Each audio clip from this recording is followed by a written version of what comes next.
I'll just introduce myself. My name is Ryan. I go by he or they pronouns. Hello, I'm Mars and I go by Data. All right, my name is Nikki Rangoon and my pronouns are she or hers. I'm from Myanmar and I'm currently working as a spokesperson for National Transgender People Alliance of Myanmar, which is a transgender people organization for LGBT rights. Okay, this is my turn now. So I'm Dashnubha Anand Shishir, and I'm also transgender women. My pronoun is she and her, and I'm the first transgender news anchor in Bangladesh.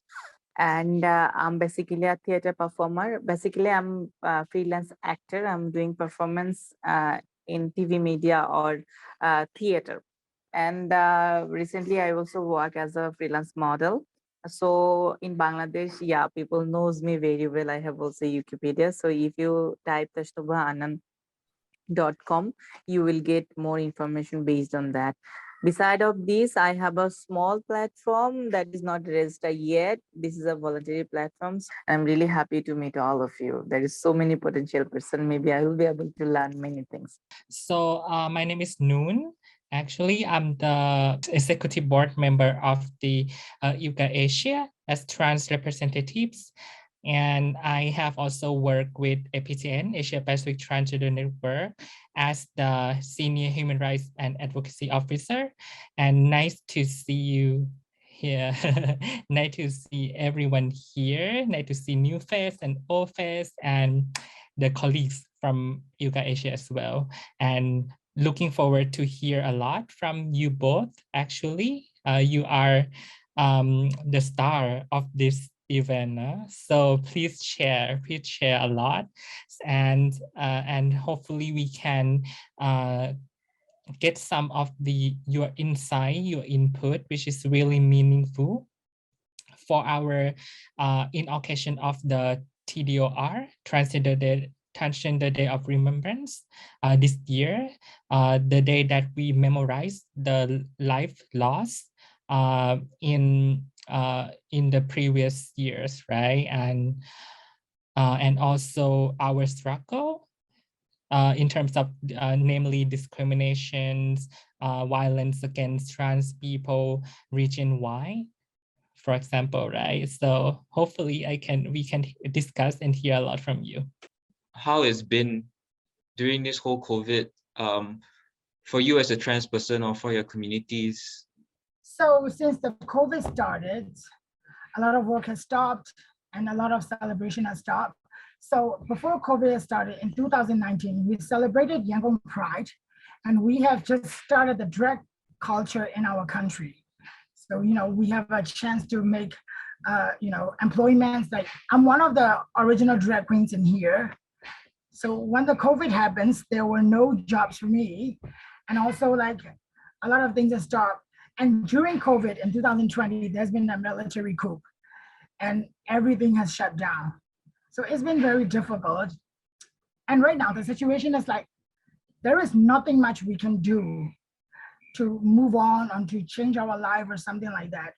Because like, a lot of political things are changing. And also due to COVID, like we lost a lot of things, like, celebrations and stuff and things like that. So we cannot meet each other. For trans person and for the LGBT community, meeting each other and like motivating each other is very important. Sometimes you need a hug. So when you can do that, it is very depressing. But we are trying our best by social distancing, and we're trying to motivate each other. We're trying to do the best thing of our life. But after the military coup, that's been really difficult. So something is similar because I was jobless, and I was expecting a promotion from my ex-organization, but they didn't believe me that I will not be able to fill up the responsibility for that post. So I was really feeling so low, and I resigned from there. And there was a person recruit, totally newcomer and heteronormative people, cis women. So there was a conflict. So that's why I left, and I was searching job, and there is no job, and lockdown also came that moment. So that was really weird situation for me. But rather than me, there was another massacre also happened that I started to when the pandemic also happened in our country for low income people, especially for low income peoples. There is so many organization, government are starting to work. They are feeding, they are giving rations, they are giving foods, every natural things. But for trans people, there is no talking actually. There is no one who has started work first time. So I was thinking that what should we do? One of my friend and I started to actually organize things. So we started to talk, and after our work, and just raise our voice, posted in Facebook, in social media. So we got many things. So there is goods and bads, and so I came back again in job in July. So that was really ups and down in life, and COVID taught me many things. That we are in the situations and in the crisis, serious crisis, health crisis, which is caused people suffering, and also the loss of the life, right?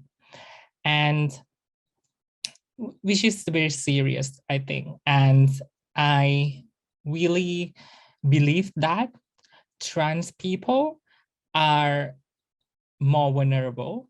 We are excluded in the healthcare system in so many ways, right, in the past. And the COVID very exacerbate the issues even more.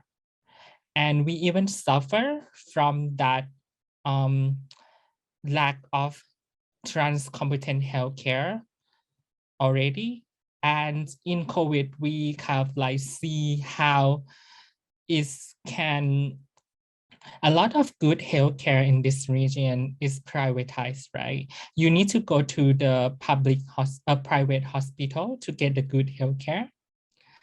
But actually, in this COVID, we can have free treatment or free vaccine or some, but trans people are in the public services. There are still a lot of huge discriminations against trans people happening, and a lot of trans people are not comfortable to receive the public health care.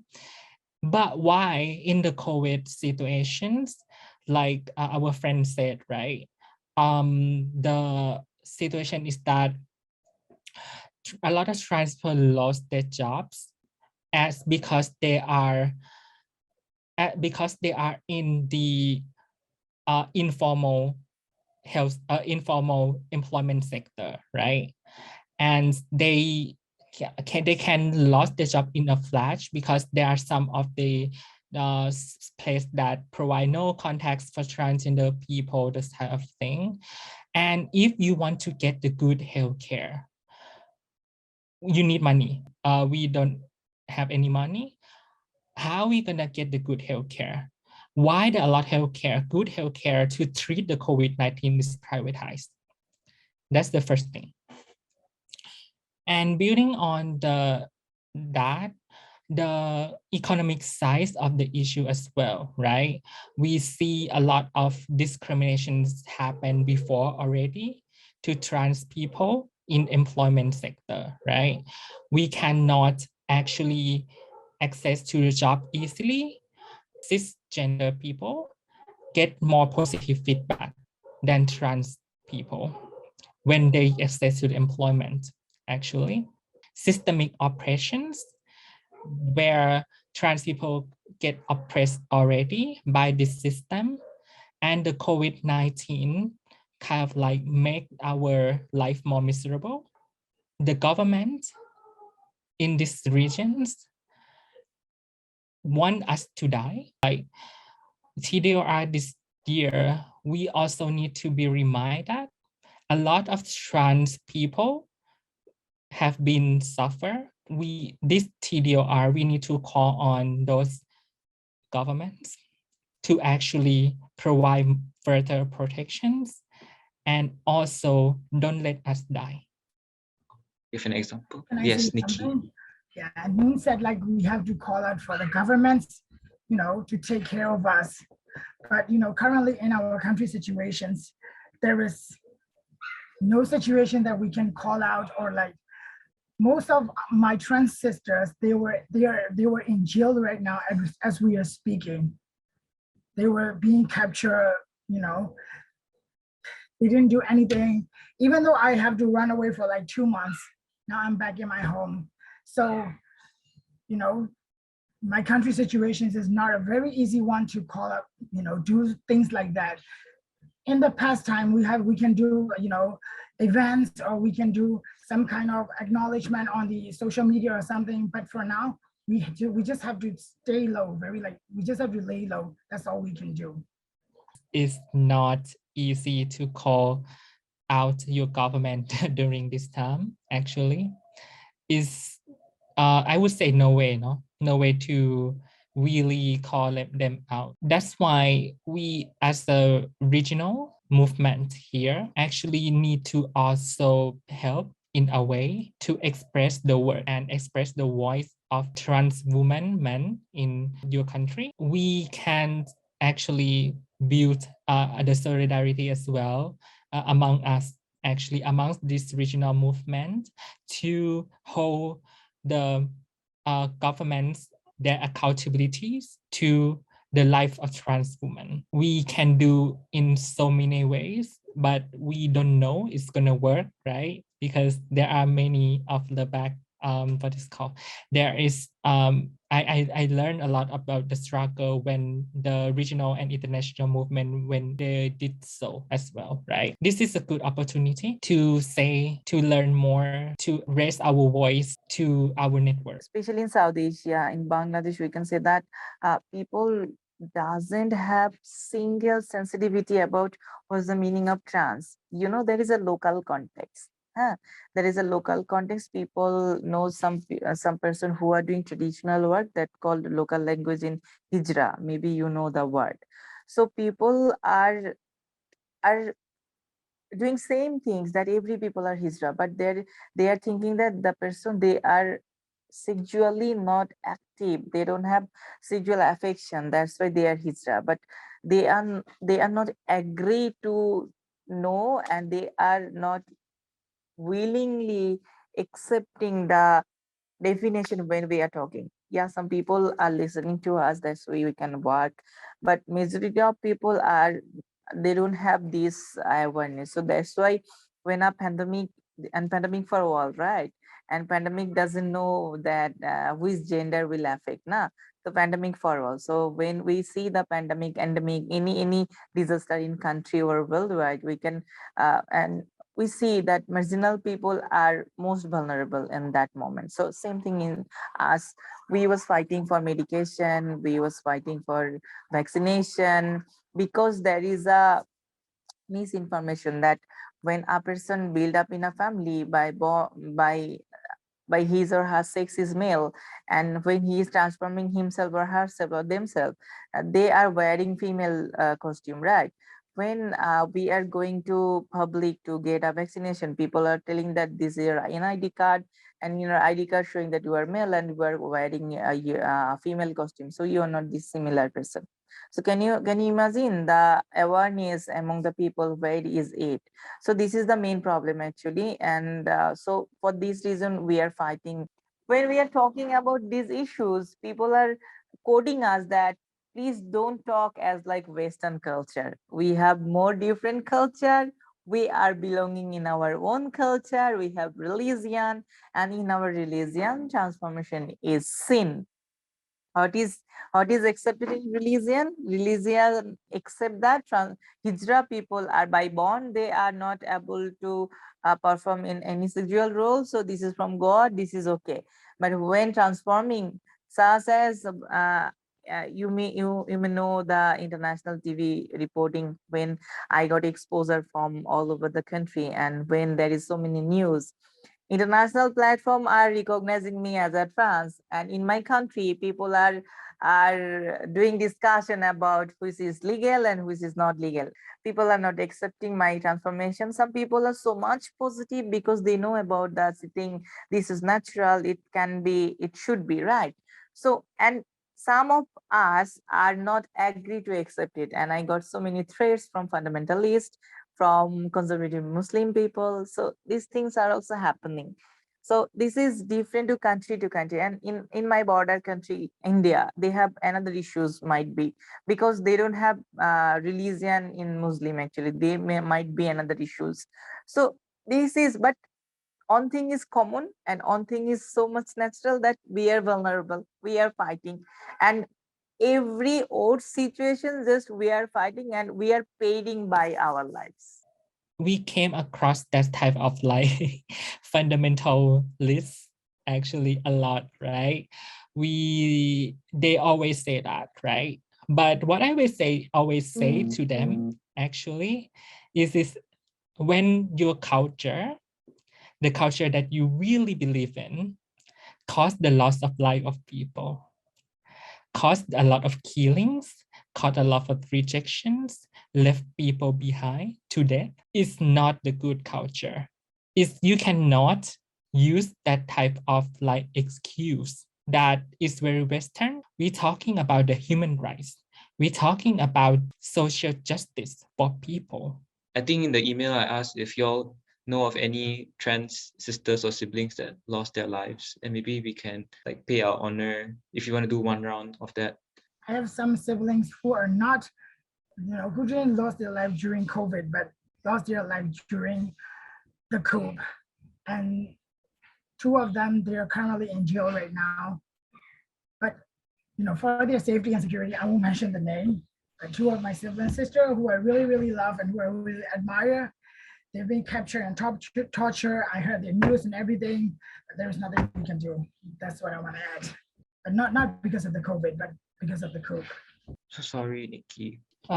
Yeah, sorry, Nikki, but yeah, I think it's not just only COVID, right? Because TDOR is about the loss of the life and the suffer from discriminations or the violence as well. Actually, you can share if you want. And I don't think it's this the most common to say, right?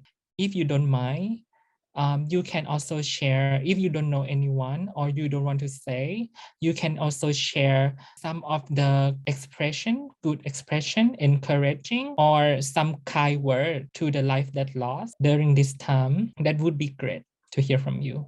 Well, I've lost like 3 of my sisters, brothers and sisters, and I'm sure like they're in better place. And since they passed away, we've been doing lots of things to help the revolution get better. And for the 2 who are currently in jail right now, who's been tortured and without any humanity, there is only one thing that I could say: we will never lose.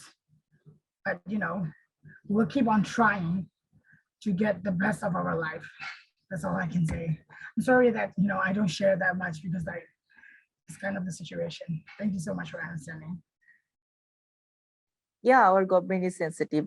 Now government is sensitive. They are trying, but the initiative is not much enough. We need more things, and if we're not able to do some tangible steps, it will be not able to do something better for our next generation, because our old generation are doing same traditional work. Their old generation also did something, and our generation, we are trying to break the barriers. So what will be for our next generation? So if we're not able to do same thing, so same thing will happen in next. And for that, I think actually we should include more young people in the movement, actually, so we get the new fresh perspective on how to do our work and on how to make the and how to have the better approach to tackle all the discriminations and violence that we face. even how young you are or how old you are, right? We're not gonna live here forever. And how people understand this world is not frozen, because the society is always moving, right? Change always happens. I would like to call on our governments in our regions, right? Whether Southeast Asia, South Asia, East Asia, West Asia, Central Asia, if I can, be more responsible. And I would like to say to our brother and sister, friends that are still here, are still in the movement, or are still here in this region and the world, that please don't lose hope. Don't lose hope for the better life, the better society that upholds highly, that our life will be fully protected and also will be fully respected with dignity. Yeah, that's all the word. There's one line that I always say to everyone, which is, we cannot change the past. We cannot change the present, but we can shift for the future. You know, we can prepare.